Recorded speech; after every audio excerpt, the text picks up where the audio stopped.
Welcome to History Date Night, a World War II podcast covering the Second World War in chronological order, from the opening shots to final victory.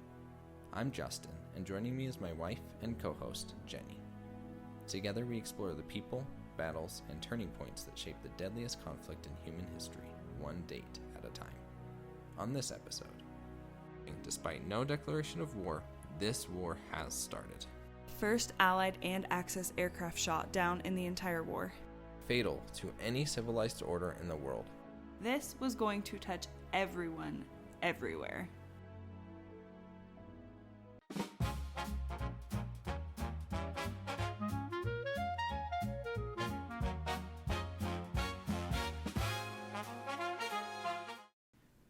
Welcome to History Date Night, a podcast where I attempt to turn my history obsession into something useful. My name is Justin, and I am a history enthusiast, and a very, emphasis on very, amateur historian. And I'm Jennie. We're a couple living a regular life, and somehow I got roped into this podcast. I'm here to help translate Justin's history talk into something people can actually understand. Apparently, we are spending our date nights talking World War for the next few years. The goal of this podcast is to go through World War II in chronological order, following the campaigns, politics, and people from all over the world simultaneously. This is something that I've seen other history podcasts and series struggle with. World War II was the Second World War, and I mean actual world war.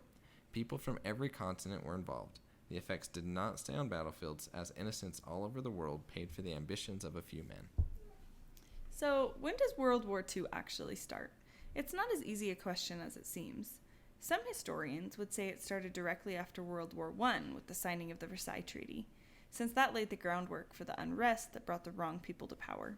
If you lived in China, you might say the war began in 1937 with the Japanese invasion, or even earlier with Japan seizing Manchuria in 1931. China is listed on the UN Charter as the first victim of Axis aggression.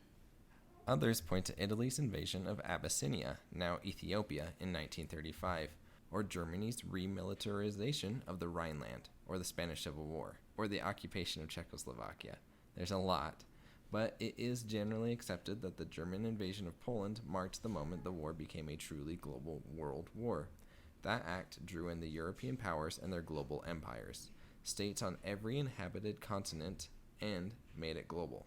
So, we'll turn to September 1st, 1939 as the beginning. But even then, that date was only the beginning of the German-Polish War. And this war did not start the way World War I did. World War I began after over a month of deliberation, mobilizations, and deadlines. This one began with sporadic gunfire in the middle of the night. Before we get into it, we will most definitely be mispronouncing lots of names and places throughout this series, but we're going to try our best. We'll also be doing our best to help you picture where things are happening, because so much of this takes place in parts of the world that we're not really familiar with. Right. So before we dive in, a quick picture of Poland in 1939. Poland is roughly the size of New Mexico, sitting in the middle of Europe. Germany is directly to its west, and to the east is the Soviet Union. To the north, Poland has a narrow strip of coastline on the Baltic Sea called the Polish Corridor, a thin strip of land giving the country its only ocean access, with the port of the city of Danzig at the top of it.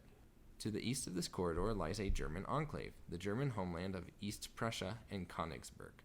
Germany was founded by the Prussians, who combined a series of small German-speaking nations into Germany. After World War I, in the Treaty of Versailles, the newly independent Poland was granted enough German territory to create this corridor to the sea, and the German enclave of East Prussia. Before World War II, Nazi Germany sought to reclaim the Polish corridor and the free city of Danzig by demanding their return, establishing extraterritorial transport links across the corridor and applying intense diplomatic pressure. These efforts aimed to reconnect East Prussia with Germany, ultimately using Poland's refusal to cede the territory as a pretext for this 1939 invasion. Back to Polish geography. Warsaw, the capital, sits in the center of the country. The whole nation is essentially a flat plain. The word Poland actually comes from a Slavic word meaning flat land. There are almost no natural barriers. There are no mountains, no wide rivers near the borders. When armies come, there's nowhere to hide. Keep that picture in mind. The war doesn't begin with the declaration at dawn. On September 1st, 1939, war begins at 1:40 in the morning at a small border post in the northwest corner of Poland, right up against the German frontier. A 38-year-old Polish corporal named Piotr Konechka is killed in a firefight with German saboteurs during a border incursion. He is the first combat casualty of the deadliest war in human history, and nobody even knows it yet. This is hours before what we'd consider the official start. Over the next 3 hours before dawn, German forces are crossing the border in multiple places at once. It's happening all along that western frontier. At 3:30 a.m., Polish border guards on bicycles are fired on near the southern part of that same border. At 4:30, just an hour later, a Polish corporal, not an officer, just an ordinary soldier, makes a split-second decision to blow up a railway bridge as German troops are literally crossing it. That bridge matters because it's one of the main rail crossings over the Vistula River. The Vistula is Poland's Mississippi, if you will, the great river that runs through the heart of the country from south to north. Blowing that bridge means Germany can't use the rail line to rush troops and supplies south. That corporal understood the stakes, made the call, and acted. That's what makes this war so human from the very first hour. These aren't grand strategic decisions being made in Berlin or Warsaw. These are low-ranking soldiers making impossible choices in real time, right in the beginning of conflict. Now, most historians point to 4:44 a.m. as the official start of the war. That's when the German battleship Schleswig-Holstein opens fire on the Polish garrison at Westerplatte. Westerplatte is a small peninsula. Picture a narrow spit of land poking out into the harbor of Danzig, Poland's main port on the Baltic coast. The Poles had a small military depot there, a few hundred soldiers holding a position surrounded by water on 3 sides. The German battleship had been sitting in the harbor on a so-called friendly visit, but it did not turn out to be a friendly visit. And 10 minutes before that, at 4:34, the first aerial action of the war had already begun. German dive bombers attacked Polish engineers at a railway bridge about 30 miles south of Danzig. The engineers were trying to blow it up before the Germans could use it. This is one of the first tactical uses of dive bombers in warfare. The Germans are so desperate to keep this bridge intact that they're throwing their newest technology at it. But did they save it? No. The Poles successfully blew the bridge at 6 in the morning. Despite no declaration of war, this war has started. Things don't slow down. At 6:30 a.m., there's a dogfight near Krakow, Poland's second largest city in the south of the country, about the way Chicago sits relative to New York, if Warsaw is New York. That dogfight produces the first Allied and Axis aircraft shot down in the entire war. Polish pilot Władysław Genisz shoots down a German bomber, which crashes into a second German bomber, a 2-for-1. But Genisz himself is shot down in that same fight by a German pilot named Frank Neubert. Interestingly, both pilots would survive the war, and 50 years later, in 1989, they meet face to face. That must have been a strange conversation. Remember that one time we tried to kill each other? But this does show that this isn't a war between enemies so much as a war between governments. Ordinary men on both sides are just doing what they're ordered to do. But the Poles aren't just defending either. Around 7 a.m., 54 Polish fighters intercept a massive German bombing raid headed for Warsaw. We're talking 80 German bombers with 20 fighter escorts heading for the capital, right in the center of the country. And the Poles scatter them. They force them to drop their bombs early and turn them back. Warsaw doesn't get bombed on September 1st because of those pilots. In the southwest of Poland, right along the German border, in the industrial heartland region called Silesia, there's a battle at a place called Mokra. The German 4th Panzer Division, tanks, attacks the Polish Wojnicka cavalry brigade. By September 3rd, the Germans have lost about 50 tanks and 150 other vehicles trying to break through this one position. And this is a good moment to address the Polish cavalry myth, the famous story about Polish cavalry charging tanks with lances. It is a myth, and it's kind of insulting to what these men actually accomplished. Polish cavalry were mounted infantry, so they rode horses to get into position quickly, then dismounted and fought with modern weapons. Anti-tank rifles, artillery support, machine guns, they were highly effective, which is why the Germans lost so many vehicles at Mokra. The cavalry charging tank story was actually German propaganda that got repeated so often people started to believe it. The reality is that Polish cavalry on horseback were beating German armored columns, so keep that in mind when you hear the old stories. While all of this is happening along Poland's borders, What is Hitler doing? Well, at 11 a.m., he appears before the Reichstag, the German parliament, wearing a field gray military uniform from World War I instead of his usual brown party jacket. He says, "From now on, I am just the first soldier of the German Reich. I have once more put on that coat that was the most sacred and dear to me. I will not take it off again until victory is assured, or I will not survive the outcome." It was incredibly theatrical.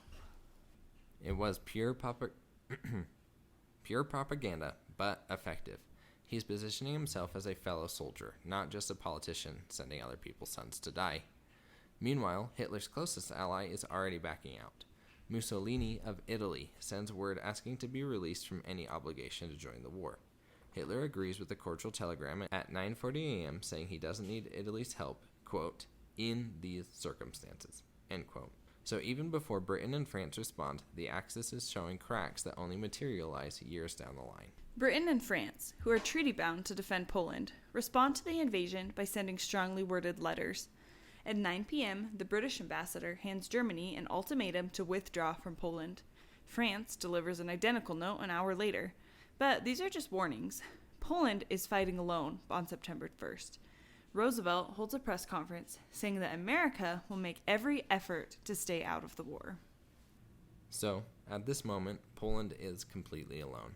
And two other things happen on September 1st that show exactly what kind of war this is going to be. Up in Danzig, that contested port city on the Baltic coast that we mentioned at the start, the one that Germany claimed it needed back, well, the Polish post office surrenders after 15 hours of fighting. In it were just postal workers and civilians who had barricaded themselves in and held out all day. The director, Jan Machen, walks out carrying a white flag. And they shoot him. He's killed immediately. Most of the defenders will be executed a month later, even though they surrendered. This is the SS, not the regular German army. These aren't soldiers following the rules of war. And on September 2nd, the Nazis established Stutthof prison camp just outside Danzig, about 20 miles east of the city along the coast. It will be redesignated as a concentration camp in January 1942. The infrastructure for what comes later is being built in the first 48 hours of war. The infrastructure and the mindset. On September 2nd, Poland upgrades from a state of emergency to a state of war. Battles are breaking out across the country, and here's a detail most people don't know. A lone Polish bomber crosses the border and attacks a German chemical factory in Silesia, just inside Germany, across the border from southern Poland. It's the first air raid on German soil in World War II. Poland is now fighting back and bombing Germany. I always picture Poland as purely defensive in this campaign, and on September 2nd, Italy proposes a peace conference to address what they call the Danzig Polish crisis. Germany invaded Poland with tanks and bombers, and Italy, their ally, is calling it a crisis that needs a conference. This is the attempt to legitimize the invasion by reframing it as a territorial dispute over the port city of Danzig. To his credit, British Prime Minister Chamberlain rejects the proposal, saying Britain cannot participate while Poland is being subjected to invasion. But they still haven't declared war, and that doesn't happen until September 3rd. It was 2 full days after the invasion started. On Sunday morning, September 3rd, Britain gives Germany a deadline of 11 a.m. to announce withdrawal from Poland, or a state of war will exist. Germany doesn't respond. At 11:15 a.m., Chamberlain goes on BBC radio. He sounds defeated. He said, "You can imagine what a bitter blow it is to me that all my long struggle to win peace has failed." He built his entire legacy on appeasement, giving Hitler the Sudetenland in Czechoslovakia, accepting the annexation of Austria. All of it was supposed to prevent this exact moment, and now it has collapsed. He also says, "We have a clear conscience. We have done all that any country could do to establish peace, but a situation in which no word given by Germany's ruler could be trusted had become intolerable." At noon, France issues their own ultimatum with a 5 p.m. deadline. When it passes without response, France is officially at war. This is the moment the German-Polish War becomes World War II. But neither country actually does anything to help Poland yet. Despite their treaty obligations, no troops cross the German border. Nothing substantial happens. Now to other countries. Ireland declares neutrality on September 2nd and maintains it for the entire war. Australia and New Zealand both declare war on September 3rd, following Britain's lead. President Roosevelt gives a fireside chat that evening. He said, "Let no man or woman thoughtlessly or falsely talk of America sending its armies to European fields." Most Americans agreed with him. They remembered World War I. So the Commonwealth rallies, America stays out, and Poland is still fighting alone even after its allies have also declared war. Back in Poland, on the ground, a 3-day battle in the city of Grudziądz, a fortified town on the Vistula River about halfway between Danzig on the coast and Warsaw in the center of the country, ends with Polish withdrawal. But Westerplatte, that small garrison on the harbor peninsula that was bombarded on the very first morning, is still holding. Multiple German assaults have collapsed with heavy losses. We'll cover how long they hold in the next episode. And then, within hours of Britain declaring war on September 3rd, a German submarine torpedoes the British passenger liner SS Athena out in the open Atlantic. She's sailing from Glasgow to Montreal. 128 civilians die, including 28 Americans. The submarine commander claimed he thought that it was an army merchant vessel. But the first naval casualty of the war is a civilian ocean liner carrying passengers between Scotland and Canada. The idea of a front line is already obsolete on day 3. And Britain's response that night was sending bombers to drop leaflets all over Germany. Millions of leaflets telling Germans their government has, quote, condemned you to mass murder, starvation, and the hardships of war, which you can never hope to win. The wind scatters them so far that some end up in the Netherlands, which isn't even in the war. The words are actually prophetic, spoiler warning. But meanwhile, Poland is being invaded by tanks. It shows Britain is still trying to separate the German people from their government, still hoping that this war doesn't become total war. They're living in the old world, while Poland is already living in the new one. And that evening, September 3rd at 6 p.m., King George VI addresses the British Empire by radio. Now, listeners might know this story from the 2010 film The King's Speech, which won the Oscar for Best Picture. King George VI had a severe stutter. He never expected to be king. His brother abdicated the throne. And now he's leading his nation into another world war, 21 years after the last one ended. And here's what he said, quote, "In this grave hour, perhaps the most fateful in our history, I send to every household of my peoples, both at home and overseas, this message, spoken with the same depth of feeling for each one of you as if I were able to cross your threshold and speak to you myself. For the second time in the lives of most of us, we are at war. Over and over again, we have tried to find a peaceful way out of the differences between ourselves and those who are now our enemies. But it has been in vain. We have been forced into a conflict, for we are called to meet the challenge of a principle which, if it were to prevail, would be fatal to any civilized order in the world. Such a principle, stripped of all disguise, is surely the mere primitive doctrine that might is right. It is to this high purpose that I now call my people at home and my peoples across the sea, who will make our cause their own. I ask them to stand calm and firm and united in this time of trial. The task will be hard. There may be dark days ahead, and war can no longer be confined to the battlefield. But we can only do the right as we see the right, and reverently commit our cause to God.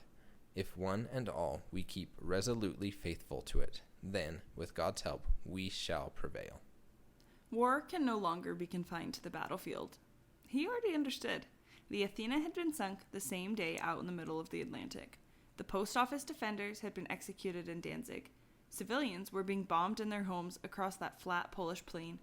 This wasn't going to be fought in trenches in the French countryside. This was going to touch everyone, everywhere. And that's what makes these first 3 days so important to sit with.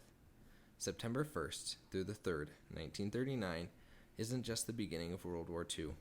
It's the end of an entire way of thinking about warfare, about civilization, about the rules that supposedly governed how nations behaved.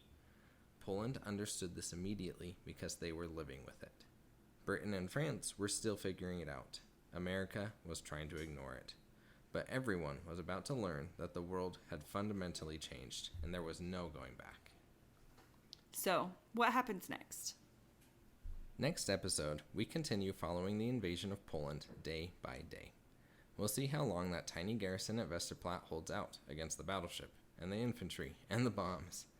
We'll see what happens to Warsaw, and we'll see whether Britain and France actually do anything now that they've declared war. Because September 1939 is ultimately the story of how the world failed to stop something catastrophic when it might still have been possible. So, what do you think about that start? Well, going off script and just ad-libbing it here, the thing that really stands out to me immediately is just the lack of front lines. The day that Britain declares war on Germany, German U-boats are already sinking civilian ocean liners. Britain did have experience with that in World War I, but as we mentioned, World War I was a build-up. It was about a month of deliberations and mobilizations, and World War II it wasn't. Day one, immediately civilians are being targeted. I really like the sentence at the end of this episode that says this is a new kind of war, and Poland is living it. Britain and France are still figuring it out. But they too are beginning to live it, and that lesson really isn't going to hit home for them for months. That wraps up my thoughts for this episode. Thanks for joining us for episode 1 of History Date Night. We'll see you next time. See you then.